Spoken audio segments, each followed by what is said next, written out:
Di sesi ini saya akan menunjukkan cara menggunakan data SDKI untuk analisis di bidang kesehatan ibu dan anak. Tepatnya untuk melihat kualitas layanan kesehatan ibu dan anak dengan menggunakan pendekatan time series analysis. Dan di sini kita akan menggunakan data SDKI dari 2002 hingga 2017. Sebelum kita masuk ke analisis, kita akan melihat sedikit lagi tentang apa itu SDKI atau Demographic Health Survey. Seperti yang disebutkan di sesi sebelumnya, SDKI atau Demographic Health Survey tersedia tidak hanya di Indonesia tetapi juga di berbagai negara.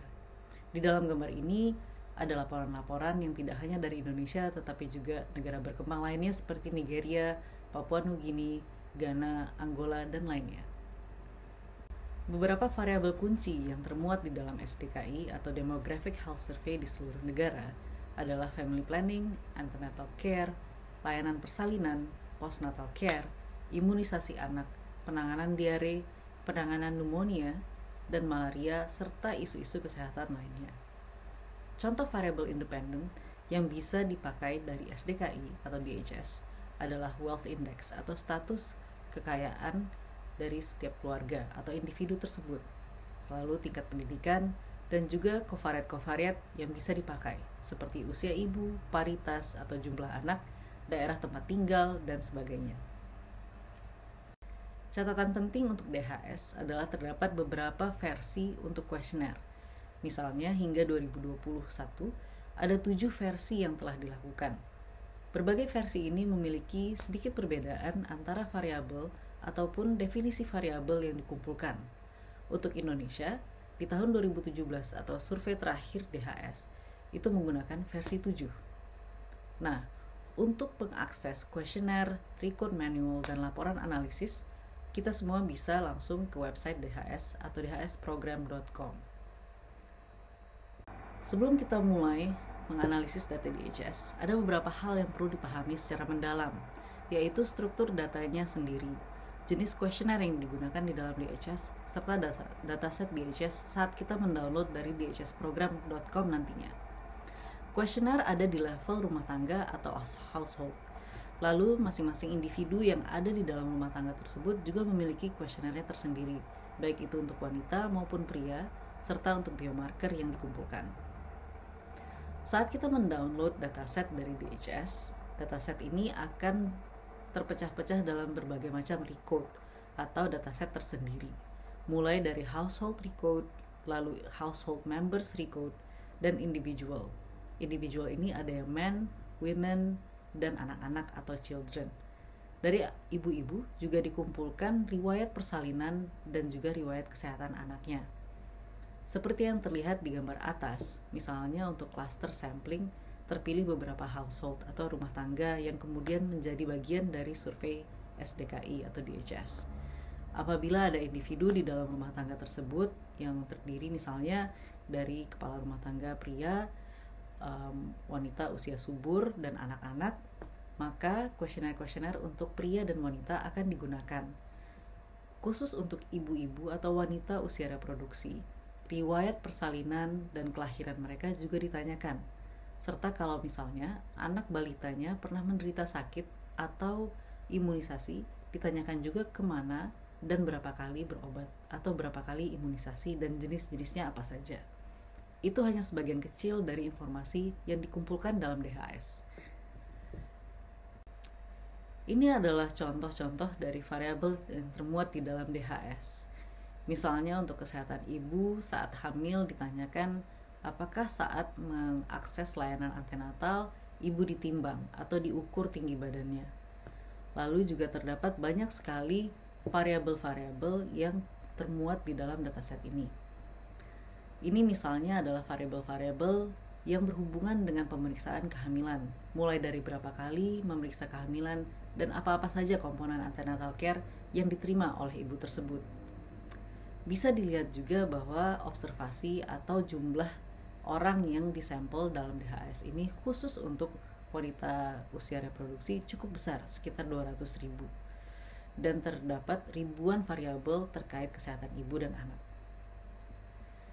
Di dalam ini juga terdapat informasi-informasi yang berguna sebagai covariat seperti yang tadi disebutkan, seperti di mana provinsi ibu ini tinggal dan anak ini tinggal, apakah perkotaan atau pedesaan, dan informasi-informasi individu lainnya. Kita juga bisa mengenerate atau membuat variabel-variabel terkait layanan KIA dari dataset DHS. Misalnya apabila kita ingin mengetahui cakupan K1 dan K4 atau kunjungan antenatal care setidaknya 1 kali atau 4 kali selama persalinan dari variabel di dataset DHS yang namanya M14. M14 ini menanyakan ibu berapa kali dia datang ke layanan antenatal care saat dia hamil terakhir kali.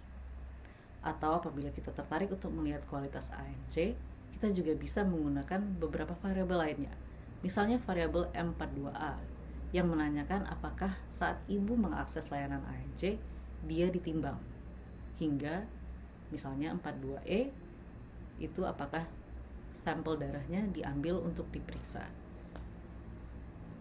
Sekarang mari kita lihat bagaimana cara menggunakan data DHS untuk menjawab 2 pertanyaan penelitian.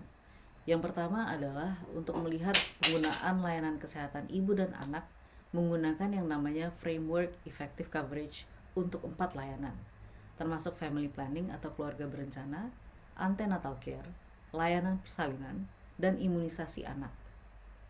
Tujuan penelitian kedua yang bisa terjawab melalui data DHS adalah untuk melihat asosiasi antara implementasi program JKN dan perubahan cakupan layanan KIA ini.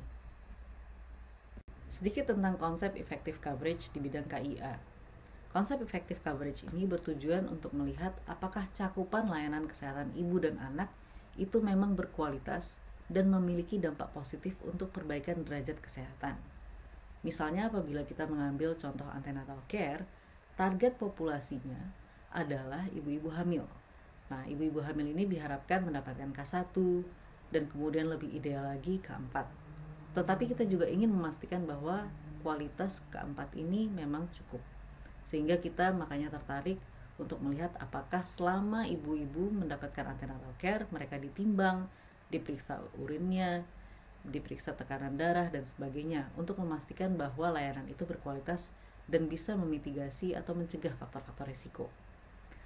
Lalu juga kita tertarik yang namanya User Adjusted Coverage, atau seberapa patuh target populasi kita untuk memenuhi saran-saran klinis yang diberikan oleh tenaga kesehatan. Dalam hal ANC, user adherence ini bisa dilihat dari seberapa patuh ibu meminum tablet besi yang direkomendasikan setidaknya 90 hari selama kehamilan. Idealnya, effective coverage juga melihat health gain achieved atau bagaimana output dari kehamilan dan persalinan itu sendiri. Konsep effective coverage ini juga bisa membantu untuk melihat performa sistem kesehatan, karena kita tidak hanya ingin melihat cakupan crude coverage, tetapi juga bagaimana kualitas dan kemudian dampaknya terhadap luaran atau outcome kesehatan.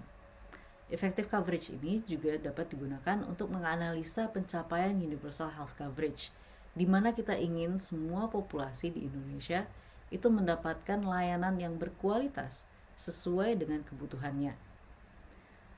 Di bagian berikutnya, kita akan melihat apa-apa saja yang bisa dihasilkan dari menganalisa raw data DHS terkait dengan kesehatan ibu dan anak dan juga asosiasi dengan implementasi program JKN.